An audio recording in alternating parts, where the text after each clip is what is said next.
Welcome to ચેતુસ kitchen.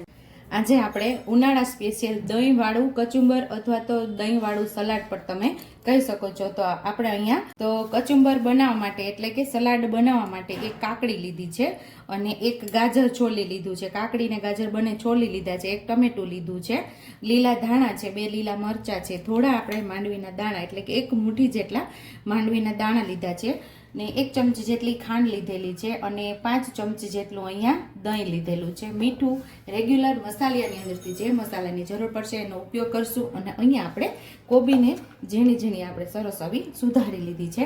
તો આ બધું કચુંબર આપણે ઝીણું ઝીણું જ સુધારવાનું છે। તો આપણે કાકડીના આવી રીતે નાના નાના કાપા કરી લેશું ઉપરથી।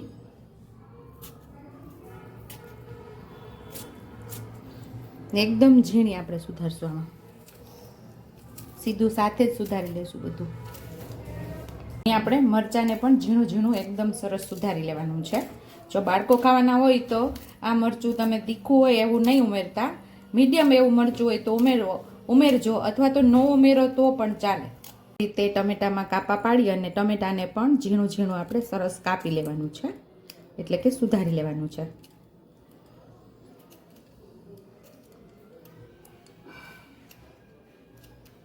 અહીં આપણે પેન રાખી દીધું છે અને માંડવીના દાણાને સરસ આપણે શેકી લેવાના છે।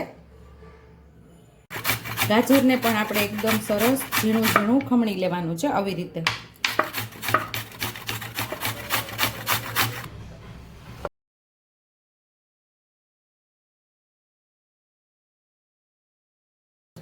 માંડવીના દાણા આપણે સરસ શેકી લીધા છે અને એને સરસ ખાંડી લેશું આપણે, એના જાતે જ ફોતરા ઉકળી જશે।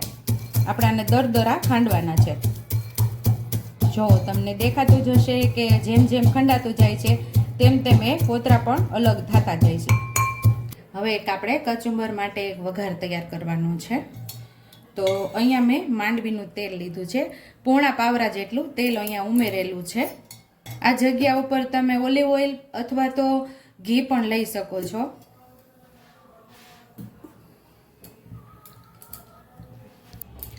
એક નાની ચમચી જેટલી રાઈ ઉમેરશું, એક નાની ચમચી જેટલું જીરું ઉમેરશું,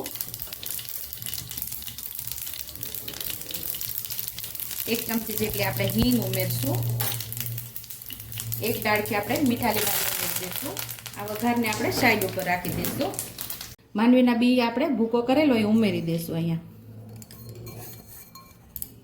સ્વાદ મુજબ આપણે મીઠું ઉમેરશું, 1 ચમચી જેટલું ધાણા જીરું પાવડર ઉમેરશું, 1 ચમચી જેટલી ખાંડ ઉમેરશું।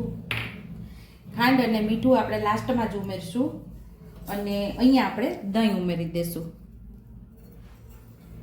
દહીંની ઉપર આપણે આ વઘાર ઉમેરી દેવાનો છે।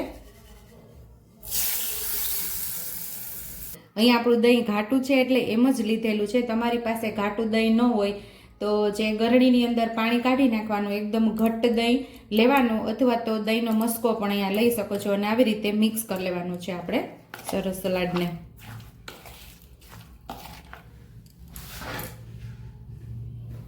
લીલા ધાણા ઉમેરી દઈશું, ઉપરથી આપણે લીલા ધાણા અને દાડમથી ગાર્નિશ કરી દઈશું।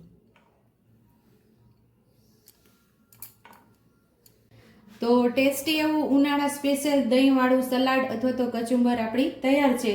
જો તમને મારી રેસીપી પસંદ આવી હોય તો મારી રેસીપીને લાઈક કરજો, શેર કરજો, સબસ્ક્રાઈબ કરજો, બેલ આઇકોનને દબાવતા ભૂલતા નહીં અને કમેન્ટ બોક્સમાં કમેન્ટ કરજો કે મારી રેસીપી કેવી લાગી।